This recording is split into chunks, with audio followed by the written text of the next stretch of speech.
was very much on the writers' minds, especially on Seth's mind. Griffin, the character that Bryan Cranston plays on the studio, is named after the main character of the player. The whole idea of doing a bunch of long takes, long runners, was sort of cribbed from the player. It's one of the best movies about Hollywood.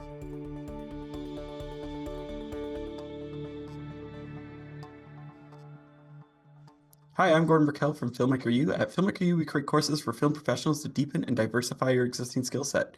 You can learn more at filmmakeru.com, or of course follow us on Instagram at filmmaker_u. Every week we interview a film professional to discuss their work, and this week I'm joined by editor Eric Kissack, whose work includes Veep, The Good Place, and more recently, The Studio for Apple TV+. Welcome to the show, Eric. Thank you. I'm so glad to be here.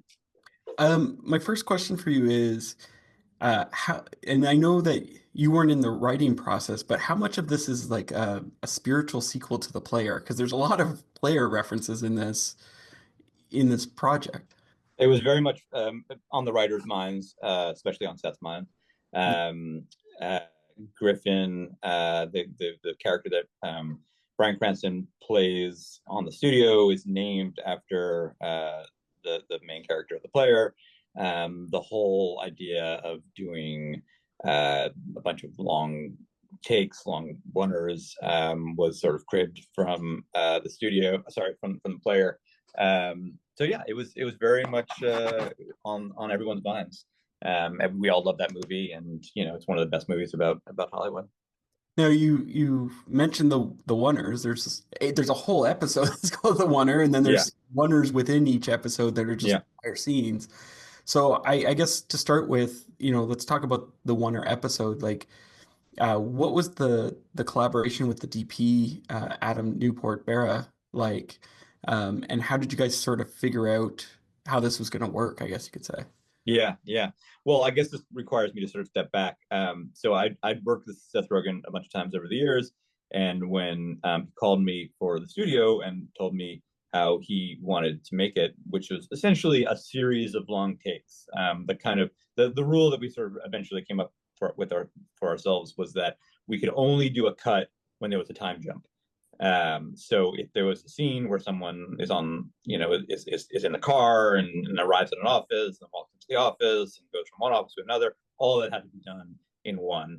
If two characters were like, going someplace and then we go to that place and we didn't want to start the drive, we could do a cut there.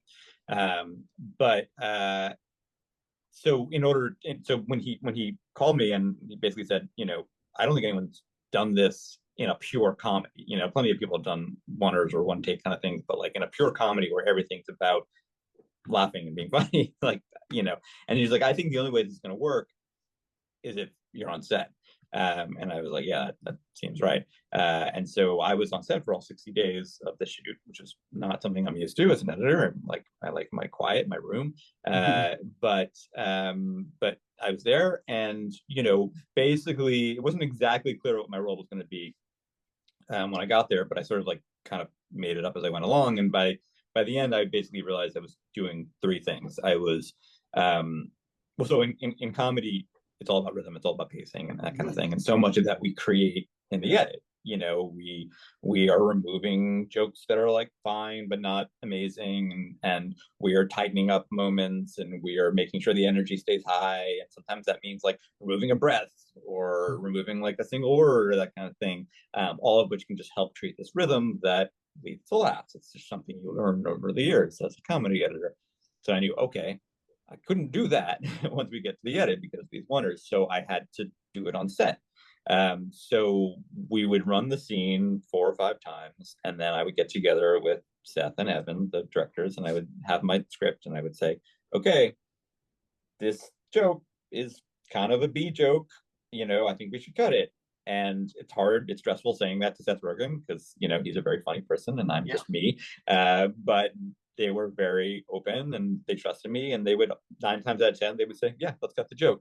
And so by take 12 or so, we had sort of like trimmed the scene down to like around 80-70% of what it originally was, and it started to have a bit of rhythm, it started to have flow. I would say like, okay, this is great, but Ike there's a spot where I could move into the door and like we need to give him a line because like there's like drop of energy there. So we give him a line, or like, oh, this character is like pausing after this beat, but like something needs to happen because it's like, we're losing the energy, that kind of thing.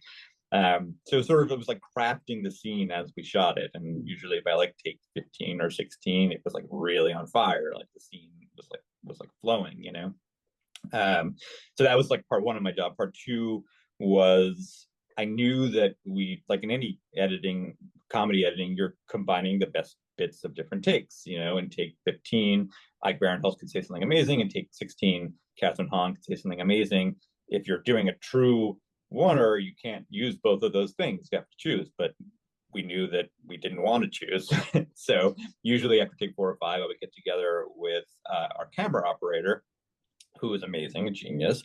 And I would say to him, okay, at this point in the scene, I want you to pan from this character to this character, and I can use that pan as a stitch point where I could combine takes. And so usually I picked like 3 or 4 moments in the scene to sort of like build in those stitch points, knowing that I'd want to be combining different parts of the take.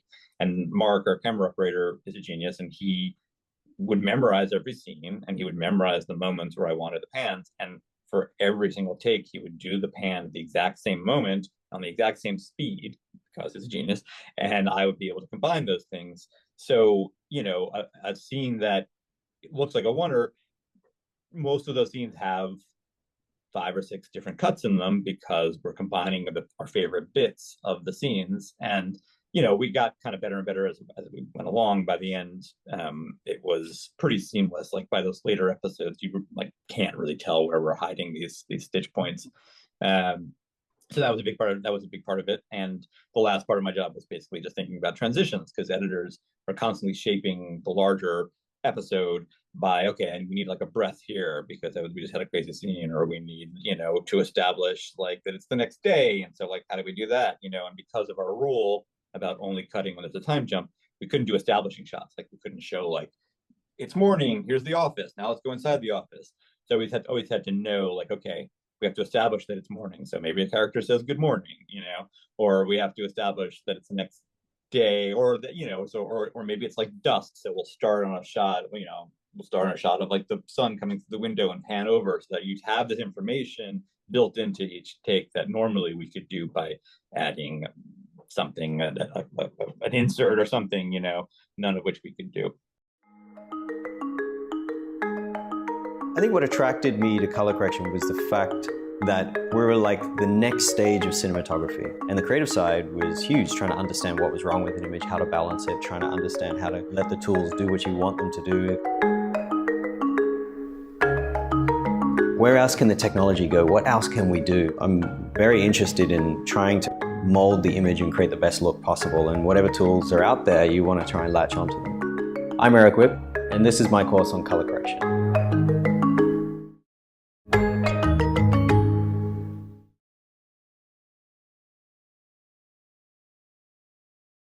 So when you're sitting in your edit suite, because I used to edit and it'd be like, okay, I can watch this shot 10 times. I see where it starts to die. I see all these things. So there is that sort of, like you said, it's like a comfy space. I can take my time. On set, time is money and Yep. the clock is ticking.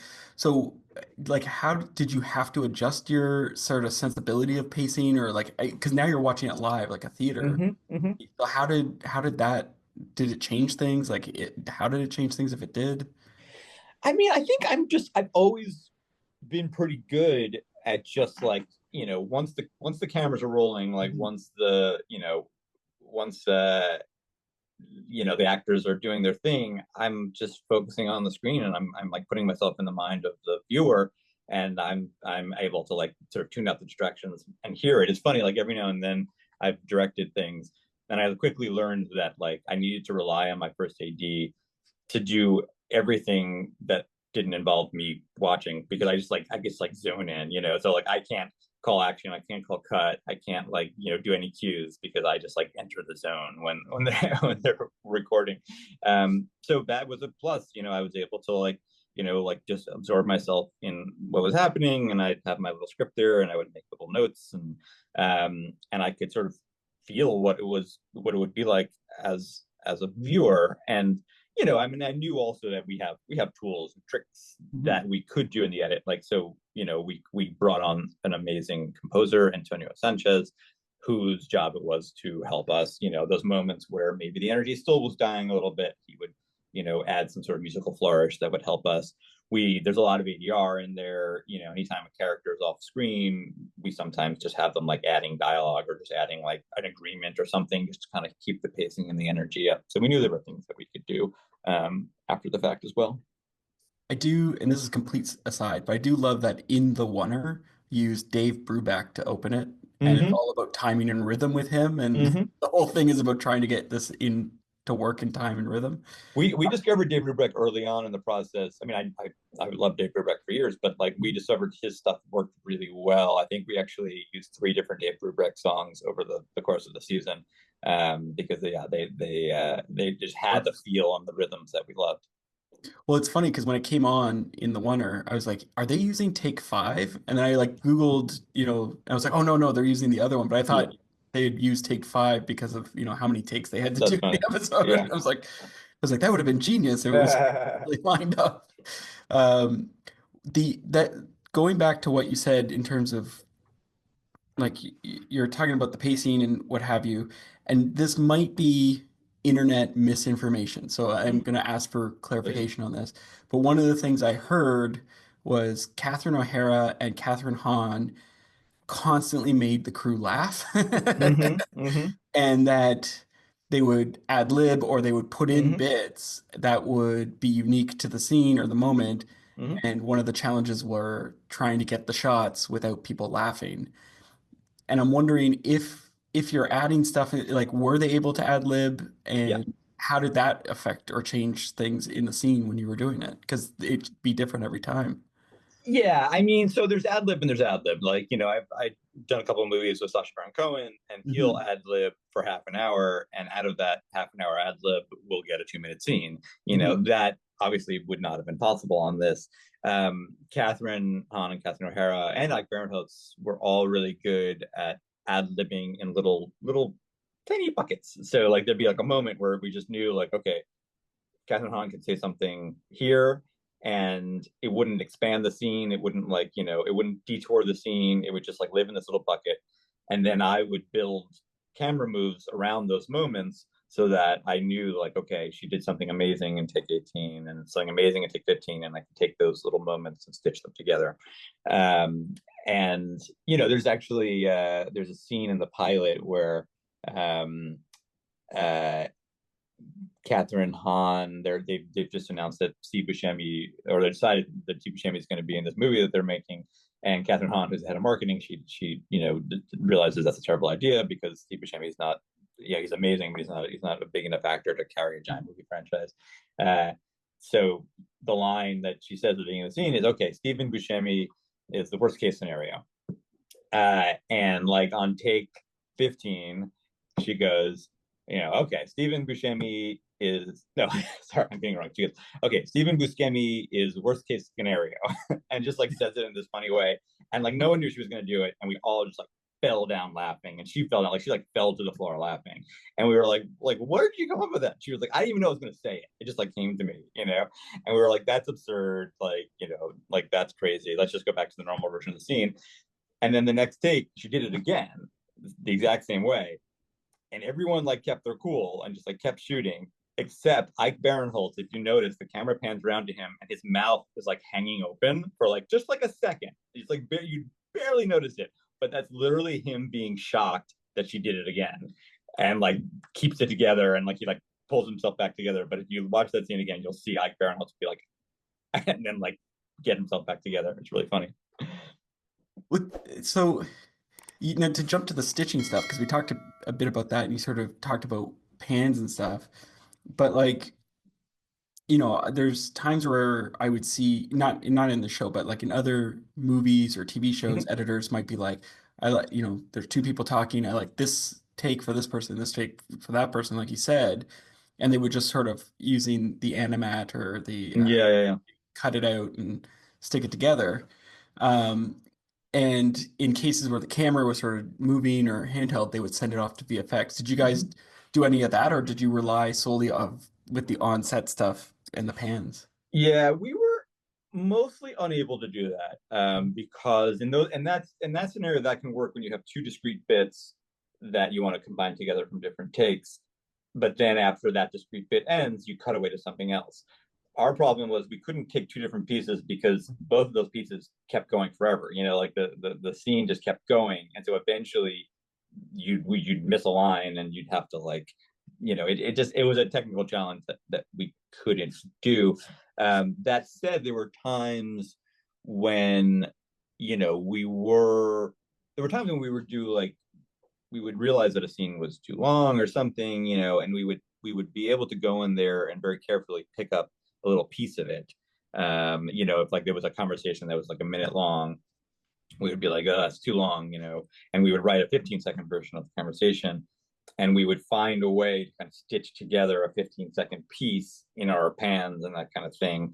And sometimes there's actually a scene with Seth and Bryan Cranston where we reshot it like months later, and I'm actually standing in for Bryan Cranston. There's like I have like this footage on my iPhone of like you know the camera like panning back and forth from Seth to me, and we just stitched it together with the Bryan Cranston footage in order to sort of make it seamless and perfect. And so yeah, there was a lot of trickery we could do, but there were certain things we couldn't do. What like, and again, this is another aside, just because I'm really enjoying the show. Yeah. Because I've only seen what Apple's released so far, and I've noticed that every single episode, Seth has a different car. Um, is that like what is the thought process behind that? Like they reference the Corvette being sold so that he could pay Yeah. Yeah. thing, but like each episode, it's a different car. Would Yeah, I mean, I think part of it is just sort of to kind of create a world of, you know, money and luxury, which is like what a lot of the studio, you know, it's like the studio, yeah, these studio executives, they get paid well. I mean, you know, their job is very hard and stressful and miserable at times, and Seth's character is stressed out and miserable often, but you know, at the same time, he has a beautiful house and he has beautiful cars and beautiful clothes. So that's part of it. It's part of the character. It's part of the world. But I think also, like, you know, there's a kind of there's a glamour, the sort of like a kind of like a 70s 60s 70s inflicted glamour to the show that I think was very important to Seth. The clothes, the sets, the houses, you know, that's just like Seth's personal taste. You know, he kind of just like he loves those cars, he loves those clothes. And you know, I think like the best shows come from people just genuinely loving the things in the world, you know, like it's not doesn't feel like he's like, for me at least, doesn't feel like he's trying or reaching for something, you know, disingenuous, because that's what he likes. I'm a car guy, so I was like, that's another one. What is he? No, all those cars are I mean, Seth doesn't own those cars, but those are cars that Seth admires, and you know, like many of those cars are insanely expensive. Yeah, I was gonna say. Yeah. No, like, so if because you're doing a lot on set, and one of the things I remember from when I'd edit is you'd spend time with the footage and sort of be like, you know what, this isn't working, and you'd restructure things.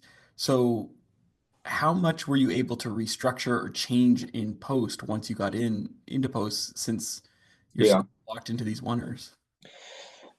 You know, the scripts in the episodes were very tight and very good. The pilot being the exception, just because I mean the script was also very tight, very good, but it was longer. There was more to set up. There was more of the world to set up. You know, so I'm pretty sure it's the only episode where we just like wholesale lifted scenes, rearranged things. You know, it was more of a traditional edit in that we were really kind of like hammering the structure and making sure that it was very clear and engaging. And we knew, you know, the pilots are just always hard, and we kind of overshot it. Like I believe the first cut of the pilot was like 55 minutes, and we ended up at 45 minutes.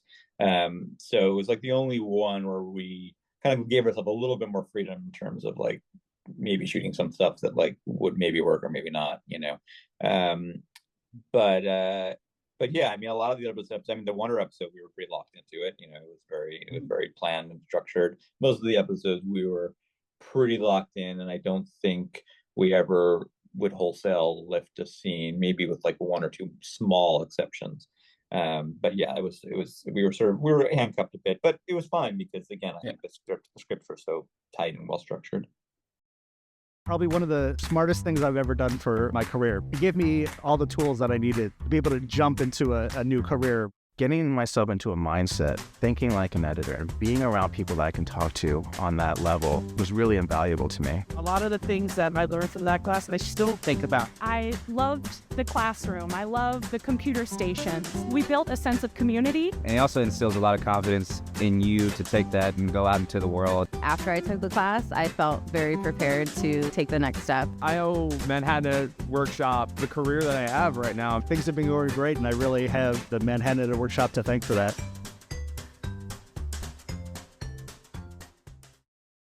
Do you think Seth Rogen's character would let you guys release the director's cut of the first episode at 55 minutes? Probably not. I mean, I think Seth really loves the editing process, and I think he didn't make any trims he didn't want to make, and I think I don't know if we ever talked about this, but I'm pretty sure he would sort of feel like extended cuts are a bit pointless. There's a reason why we cut everything we did. This is the version of the pilot that we all felt best about, and so why release something that's not as good? Now, so this is sort of like a two-part question, but they're very similar. That's why I'm sort of grouping them together. In the episodes that have been released, because obviously I don't want you to give away what's happening in the future episodes, but is there a particular scene that was your favorite scene to work on or cut? And then the other part is, like, which scene would you say was one of the hardest ones to get to work? All of the Wonder was the most fun to make, partly because we worked in this house in Silver Lake, but you're there for long hours, so it sort of felt like you lived there. This gorgeous house in Silver Lake that it was one of the most special houses I've ever been in. It's just like has such a great feel to it, and everyone was just so happy to be there. And I lived really close by, so I like biked to work. It was like kind of heavenly. There was a website. There was a room in the basement where I set up my editing gear, because sometimes it's very helpful to be able to like take the scenes and just really see if take the shots and see if they're stitched together properly and that kind of thing. And it was like in the basement, but the basement had like this like wide window view of the Silver Lake Reservoir. It was like the most like gorgeous editing room I've ever had. And Sarah Polley, who's the guest director on that episode, is just the most delightful person in the world. But every episode sort of features a director, a real director, and she was just wonderful and lovely, and made everyone happy. So yeah, that was the most fun episode to make. And the hardest bits were, I mean, this is not really, well, that might spoil something. Okay, I can't talk about that.